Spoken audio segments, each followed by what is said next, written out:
équipe bu bees bu mu yor fas yéene ko diriger di Angola damay desandi ci Afrique ba léegi Hakimi réclame le trophée Mamour. ban trophée. Hakimi. jar na laajte de. nee na ñoom ñoo gagné et puis quand Hakimi parle de fierté Mamour en tant qu'analyste footballistique en tant qu'une personne qui a su au moins même bu dee benn fan dugg ko ci terrain football xam lan mooy mérite gagné ci biir terrain c'est pas humiliant. c'est le joueur qui m'a le plus déçu ci finale bi Achraf moo ma gën a bett ci finale bi parce que foog moo ne sax yenn attitude yi dina ko am koo xamante ne joué nga Inter joué nga Real tey jii nga nekk Paris Saint-Germain bërki Demba Ndiaye nga remporté la coupe du monde. Jeu Dortmund ñu gis la ci li nga xamante ne moom mooy ay histoire de serviette de gauche à droite. ñu gagné la avec la manière tey nga ne da ngay toog di réclamer trophée boobu na xaar ba taas joxe seen décision dinañu xam ndax trophée ñoom ñoo ko moom wala moomuñu ko et c'est désolant benn réaction laa approuvé. Sur les joueurs marocains c'est Ilias Ahomache parce que bi ñu doon évoquer le problème des médailles Pathé Ciss dafa def révélation mais je lui ai dit que je vais te donner la médaille mu ne ko non on gagne sur le terrain te loolu joueur marocain moom moo ko wax. Il y a une cassure am na joueurs yoo xamante ne am na joueurs marocains yoo xamante ne ils sont pas d'accord si nu seen fédération di doxalee ak ni CAF di doxalee. am na ñu bëri yoo xamante ne nangu nañu le mérite de l'équipe nationale du Sénégal gis nga yenn joueurs yi bi ñu defee ay postes ay marocains. ñëw nañu like leen féliciter leen ba mu amoon sax ay éclatement ay bruit au niveau de la sélection marocaine gis nga toll nañu fenn foo xamante ne s'ils ne font pas attention dinañu am ay surprise ci coupe du monde bi man nag bëgguma di wax ci yenn équipe yi. surprise. mais nag lenn xam naa ko de des fois li may juum ci ay analyse bëriwul mais Maroc dañu war a xam ne que il représente le continent africain su ñu defee exploit Afrique yëpp lañ ko defal nañu dem ci essentiel bi bàyyi futilité yi mais lii day tax dañuy gën a compliquer la tâche parce que Maroc nañu jàpp ne que CAN bu mënti am du ñu am jàmm yàlla bu ñu dajante nag ak Sénégal. Votre cible. Ah mais c'est ça la réalité. Un joueur comme Achraf Hakimi on t'a gagné dans les 120 minutes et avec la manière je précise bien avec la manière dem leen ngeen defaruwaat ngeen préparé waat xam ne que cette équipe là moom moo leen mën daf leen supérieur ji bi man lenn moo ma doon bett ci finale bi ñu ne ci CAN bi mooy Sénégal jëlul finale bi j'avais pas de doute j'avais pas de surprise ne équipe bi am nañu les moyens je n'ai jamais hésité parce que je xam naa exactement suñu équipe dem leen ngeen xool la réaction de Idrissa Gana Gueye bi muy wax naan les Marocains nous ont quand même un peu secoué kon kooku xam na ne que ñi muy football ñoo ko mën équipe Sénégal moom moo toll foofu mais koo xamante ne aujourd'hui tu partages un même vestiaire ak ñoom Fabien Ruiz ñoom Vitinha les Marquinhos les William Pacho les Ousmane Dembélé tu te rabaisses à ce point là vraiment Achraf Hakimi est en train de détruire l'image du football africain. man xaaroon naa ko si ay yeneen joueurs. ba mu des kii parce que c'est un grand joueur. xam nga lan moo tax ma laaj la question bi parce que dama gis Lamine Camara keroog biir Stade de France. booy bi indi woon maillot Sénégal bi pour nag ko signer ñu bind ci affaire voleur de serviette. Lamine dafa ne non du ko signer. waaw.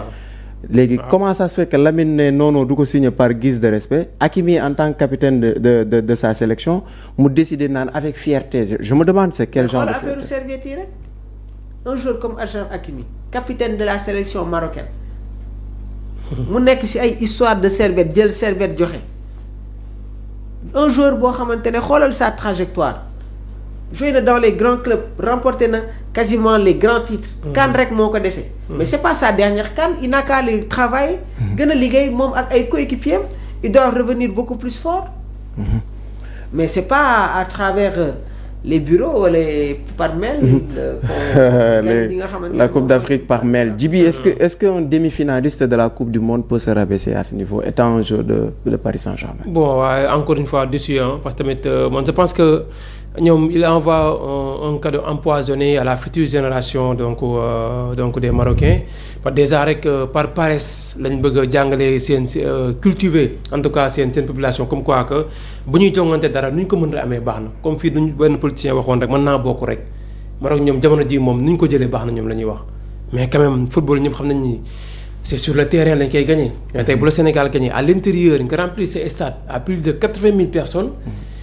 plus l'assistance de la VAR des arbitres aussi mënul tax nga gagné Sénégal mais quand même yow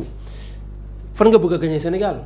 nekkoon ci bruit quoi moo des maanaam Maroc tey yooyu waroon sax am benn gàcce naan ñu ngi jéem a continuer ci histoire wu coupe bi ba léegi. Sénégal de la mën gagné la avec la manière ñëpp applaudir ñëpp xam nañ Sénégal de la doole tey lu desoon mooy ngeen dem liggéeyaat préparer seen mondial bi préparer waat la CAN qui va venir dans quelques années. dans quelques années muy 1 an et quelques sax la donc tey jii Maroc foofu la ñu waroon gën a mën a nekk gën ko mën a préparer ak rawatina également la future génération parce que quand même booy xool derrière y a un travail boo xamante ni ñu ngi koy def à la base seen nouvelle génération yi seen U15 U17 U20 ñu ngi jéem a yéeg léegi ak seen championnat seen CHAN bi même fekkee ne léegi CHAN éliminé nañ ko équipe nationale locale bi mais quand même Maroc léegi derrière y a de bonnes choses yoo xamante ni mi ngi am mais tey lu desoon mooy ñu gën a liggéeyaat point bu leen manqué 2 points yi leen manqué ñu dem uti ji ko pour que prochainement ñu remporter la CAN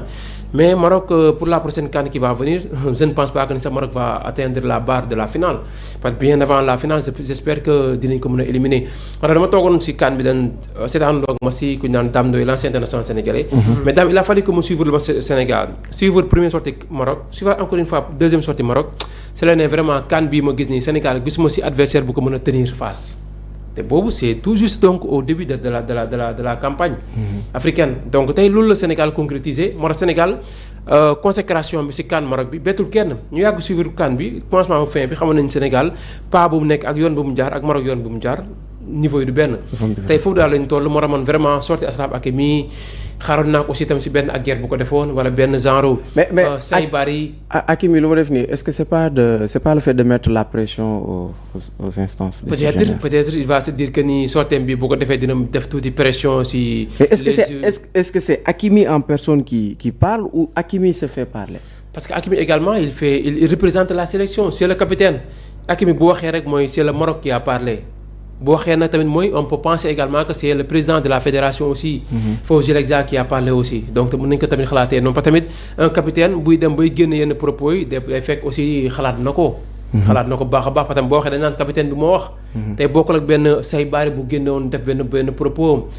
wala benn guerre wala yooyu noonu tey peut-être c'est le star de l'équipe te tamit moom moo remporté le dernier ballon d'or africain aussi loolu tamit moo ko jël tey maanaam Hakimi il représente maanaam le football africain pas ça le football africain le football marocain mais le football africain lay représenté moo tey c'est sorti lépp da ko war a tamit gën a soigné moo tax tey jii pour man Hakimi depuis que la finale mu passé ak tamit ses propos yu ñu def nii tey nit ñi dañ koy gën di xeeban saa su ne sànq tamit maam muy soulever problème de serviette yi alors Thomas celui qui soigne ses sorties c'est Ismaïla Sarr buteur encore une fois. Oui, il est en train de faire